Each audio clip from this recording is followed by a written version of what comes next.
Y esa persona es que nosotros tenemos que conocer a través del Espíritu Santo.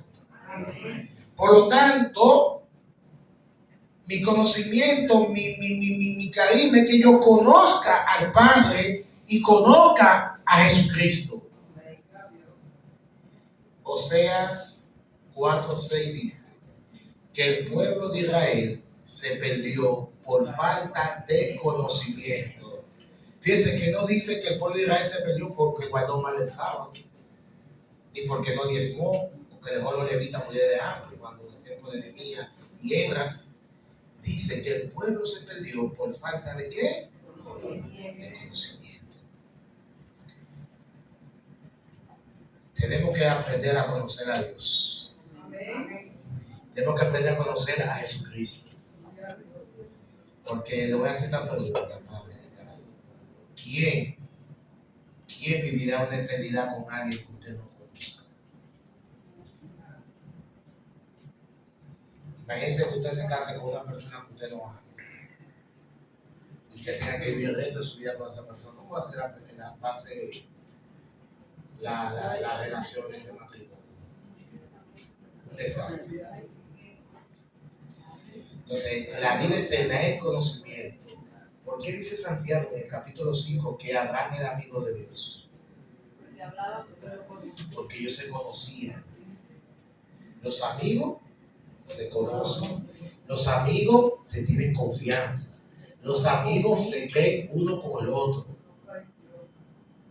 Y Abraham era amigo de Dios. Es el único ser humano que dice la Biblia que Dios lo consultó para tomar una decisión. Y no solamente consultó a Abraham para tomar una decisión con Sodoma y Gomorra, sino que escuchó sugerencia de Abraham. Mira, tan amigo que Dios, cuando se hace amigo de Abraham y amigo tuyo también, no te va a ocultar nada de lo que va a suceder. Dios también va a consultar contigo. Amén. Amén. Así es el Dios. Vamos a analizar un personaje que decía que él conocía a Dios, pero no conocía a Dios. Pero que Jesús lo amaba, es Pedro. Pedro, a veces nosotros nos concentramos mucho en que Pedro negó a su maestro 3 veces y nos quedamos ahí. Nos quedamos ahí y no vemos las cualidades y las virtudes que Pedro tenía. Lo primero era que Pedro, dice la Biblia, su padre se llamaba Jonás y su hermano Andrés. Andrés, junto con Juan y Santiago, hijo de Zebedeo, que luego fueron, los 4 fueron discípulos de Cristo. Primero eran discípulos de Juan, el Bautista. Cuando Cristo viene al bautismo, según Mateo capítulo 3, al bautismo para que Juan el Bautista lo bautice, que Juan 1:29 dice, he aquí el verdadero cordero que quita el pecado del mundo.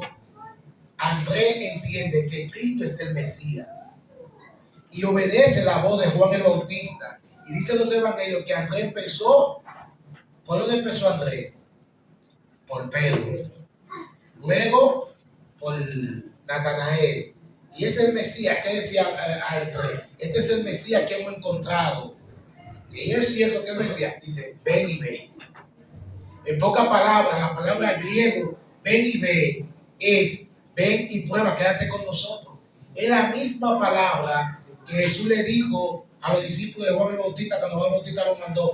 Dime si es verdad que él es el Cristo. Jesús le dijo, quédense aquí un día, par de días conmigo. Y ustedes van a decir, yo soy el Cristo.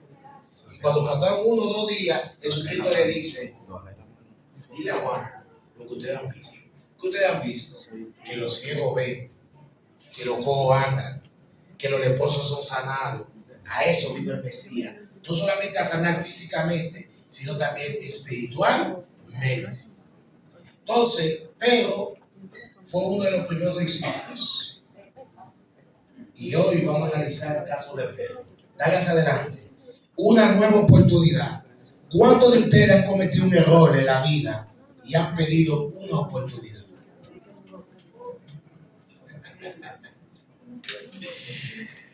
En el trabajo, en el matrimonio, ¿verdad? Dame una oportunidad.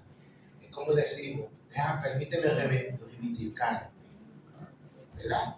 Demostrarte que lo que cometí fue ¿qué? Un error, y que un error lo puede cometer cualquier ser humano, porque no somos como perfectos. Entonces, por lo tanto, a veces decimos, Dios es misericordia, es verdad. Dios es poderoso, es verdad. Pero el Dios también es un Dios de oportunidades.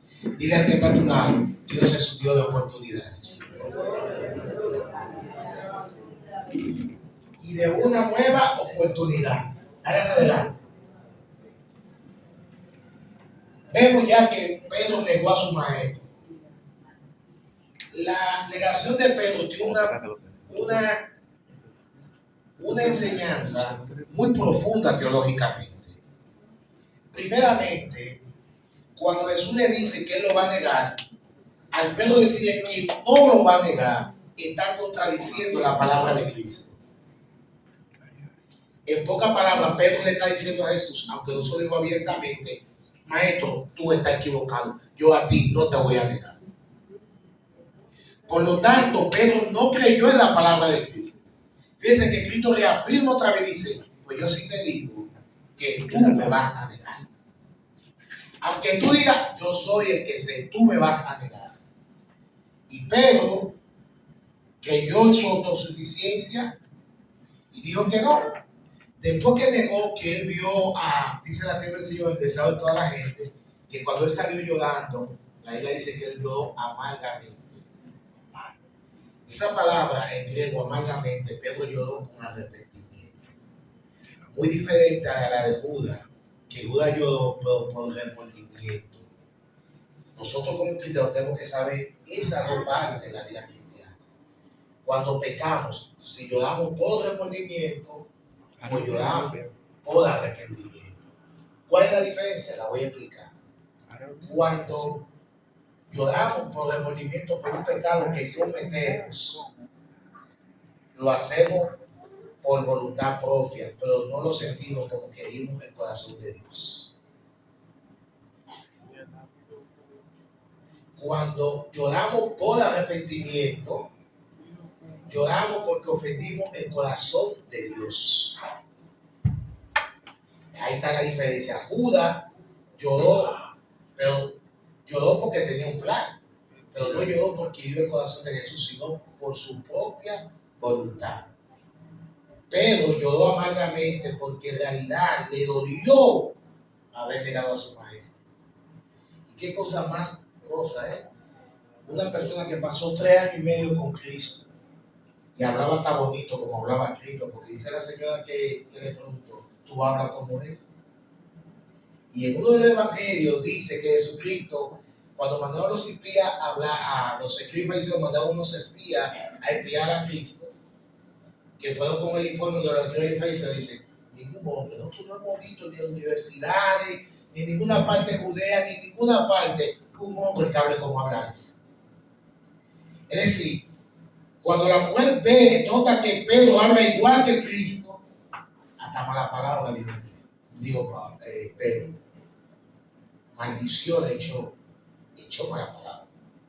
Miren qué cosa cuando estamos escritos, un hombre que es un privilegio hablar como Cristo, estaba renunciando a hablar como Cristo, estaba hablando maldiciones y malas palabras. Y negó a su maestro. Él dice la Señora del Señor que cuando él salió corriendo, vio el cuerpo de Judas colgando. Y Satanás le llevó a la conciencia que también hiciera lo mismo, porque no había mucho la diferencia entre Judas y Pedro. Pero Pedro se aferró a su maestro. Pero cuando nosotros pecamos contra Dios, necesitamos una restauración.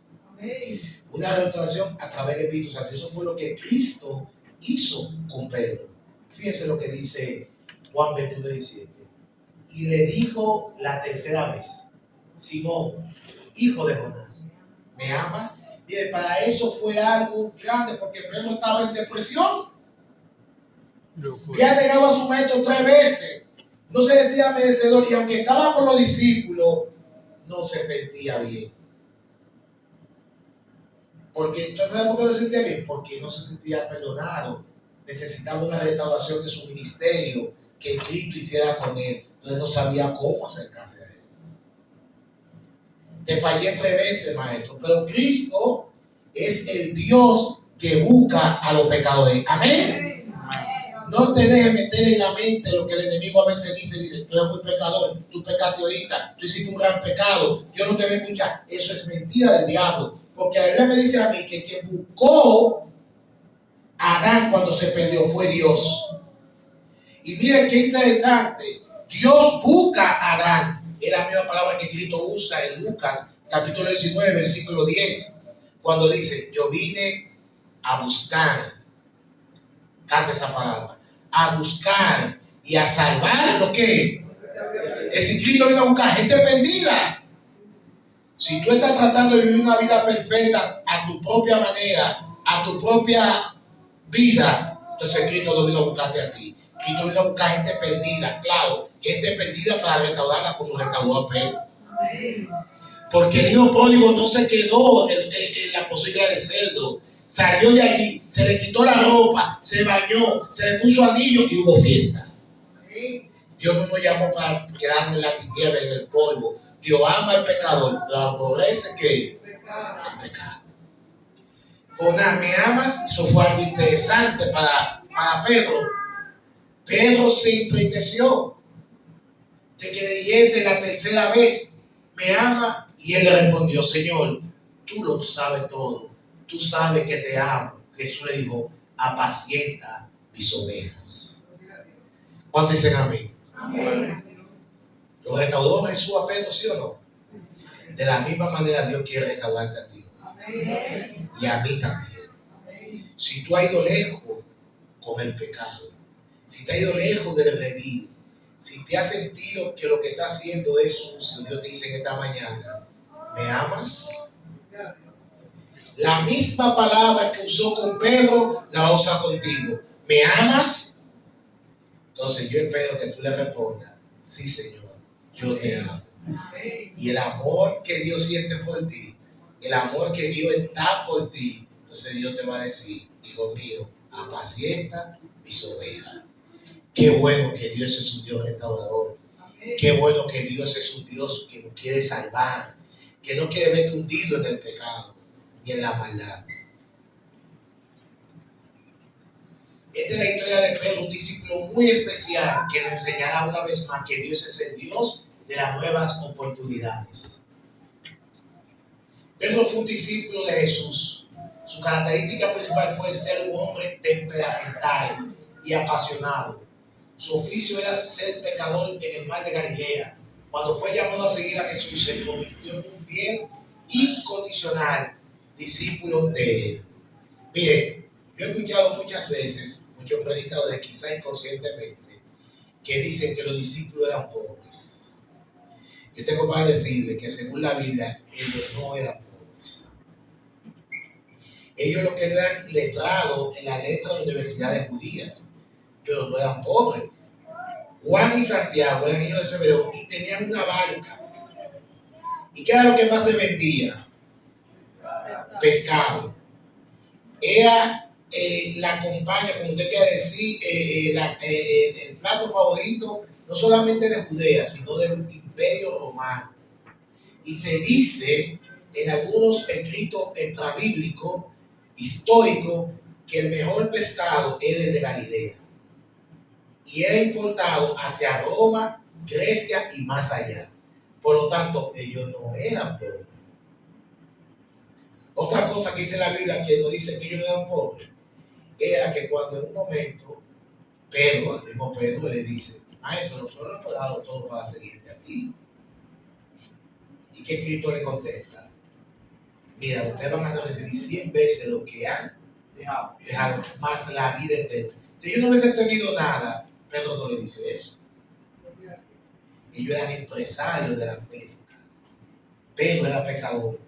Juan, el discípulo amado, también era pecador. No eran pobres, eran pobres, no letrados. Pero incondicionalmente siguieron a quién? A Cristo. Pedro me ama. La última pregunta fue un dardo que llegó al corazón de Pedro. Eso es lo que Dios quiere. Cuando la pregunta de Dios duele, Cuando Dios quiere despertar en nosotros un sentir, y eso lo hizo con Pedro, que si aún queda algún ladrillo levantado del campo de soberbia de él, con esto se terminaba de caer. Pedro responde, pero ya no utilice sí, sino más bien apela al Señor que lo sabe todo, el que conoce lo profundo de su corazón. ¿Qué hizo Jesús con Pedro? Rompió el yo.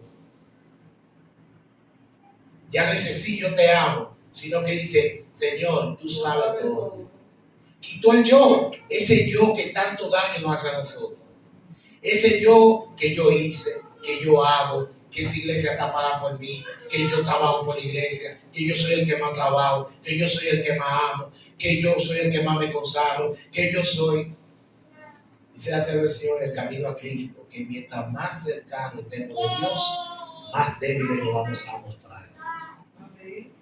Que mientras más Dios obra en nosotros, más tenemos más necesidad de Dios. En el plan de Dios no existe la palabra yo. Existe la palabra, Señor, tú y yo hacemos. No yo. Ese yo tiene que ser quitado de nuestra vida. Eso fue lo que Jesús hizo para restaurar el ministerio de Pedro. Quitar ese yo. A lo mejor en esta mañana Dios quiere quitar ese yo en ti y en mí. Ese ego que tenemos. Que yo predico bonito, que yo canto bonito, que yo hago las cosas para Dios, que yo aporté esto para la iglesia, que yo aporté esto para esto. No. Todo lo que viene de la mano viene de parte de Dios. Amén. Dale hacia adelante. Pedro apacienta mis ovejas. Pedro se había sentido lejos de los planes de Dios. Sin embargo, Jesús le vuelve a hacer un llamado a servirlo. Ya Pedro estaba descalificado. ¿Con qué moral sentía Pedro hablar a la gente de Cristo si él lo negó 3 veces? Lo primero que la gente le iba a decir a Pedro era, ¿y qué tú estás hablando? Si tú hasta malas palabras dijiste allá calentándote con la mujer en el pretorio. ¿De qué Cristo tú me estás hablando? Si tú lo negaste 3 veces, igual, tú y Judas no tienen mucha la diferencia. Yo digo que Judas se ahorcó y tú estás vivo. No tenía la moral, humanamente no tenía el carácter de decirle a alguien, cuidado hermano, si nosotros donde vivimos